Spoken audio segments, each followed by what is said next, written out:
Alo, Trà Vinh xin chào các bạn. Hôm nay thì mình sẽ làm bánh đậu đỏ nè. Công thức dễ dàng, bánh đậu đỏ với đường thốt nốt, có thêm nước cốt dừa nữa, béo ngon nè, bùi bùi từ hạt đậu. Và mình chia sẻ thêm bí quyết để lấy trùng bột cho tất cả các loại bánh đúc mà không có bị lắng bột. Rất là dễ, thì mời các bạn cùng vào bếp để thực hiện món bánh ngon này. Ở đây thì mình có chuẩn bị 50g đậu đỏ. Các bạn vo rửa cho sạch, mình đã ngâm nước qua một đêm rồi đó, để mình nấu cho nó nhanh mềm á. Rồi bây giờ mình cho hết vô trong nồi. Các bạn sẽ đổ nước cho nó hơi nhiều một chút để mình nấu cho nó sôi thì nó có đủ nhiệt, nó sẽ mềm nhanh. Và các bạn nấu trong vòng 15 phút là đậu chín. Mình nấu được 15 phút nè, bây giờ các bạn sẽ kiểm tra nha, xem hạt đậu của mình nó mềm chưa. Nếu như nó mềm là nó chín rồi. Bây giờ các bạn sẽ bóp thử, hạt đậu nó mềm là mình tắt bếp rồi mình vớt lên luôn. Quay qua đây mình chuẩn bị 150g bột gạo. Bột gạo thì các bạn dùng hiệu nào cũng được. 50g bột năng nha, chút xíu muối nè, và mình có 120g đường thốt nốt. Thì chút nữa mình sẽ cắt nhỏ ra để nấu cho nó dễ. 400ml nước cốt dừa, 200ml nước lọc bình thường thôi, là mình dùng hai loại này là 600ml nước.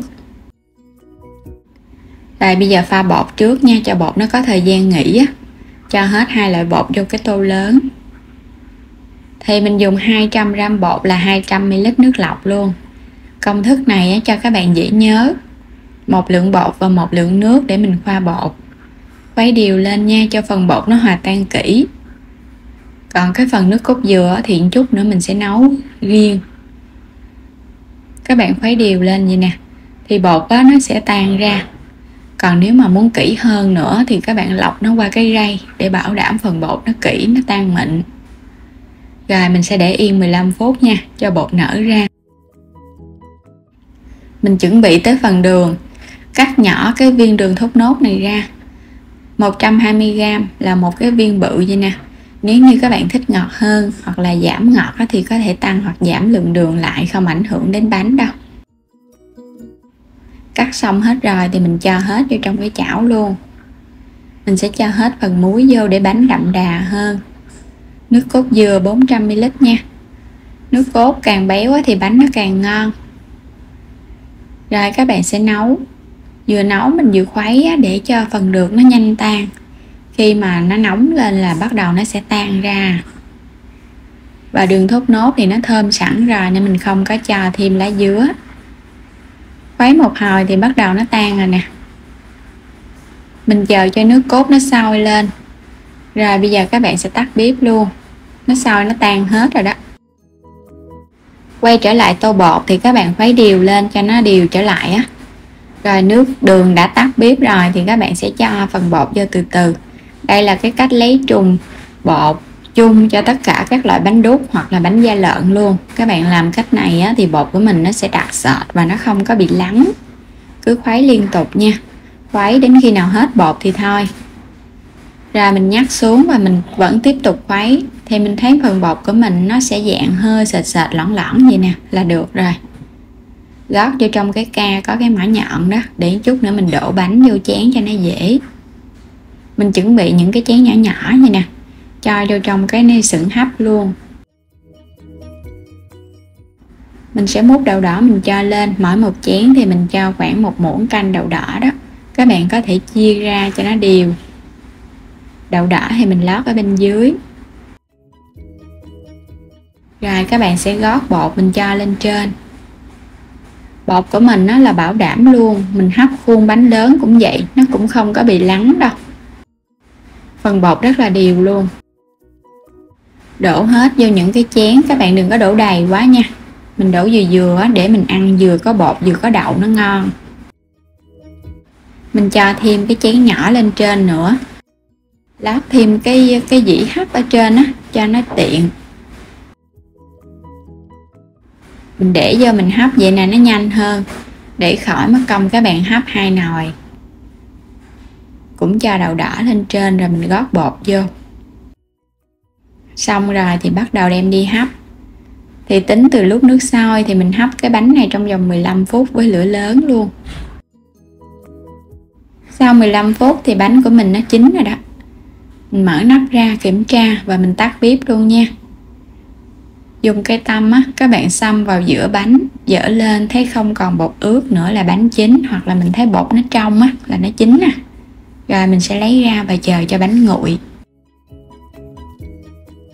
Mình để được khoảng nửa tiếng thì bánh nó nguội rồi. Cái lớp ở bên trên các bạn thấy nó bóng lưỡng luôn nha. Đường thốt nốt hòa cùng với đậu đỏ thì mình thấy ra cái màu rất là đẹp luôn. Nó hơi vàng vàng và nó đã đỏ.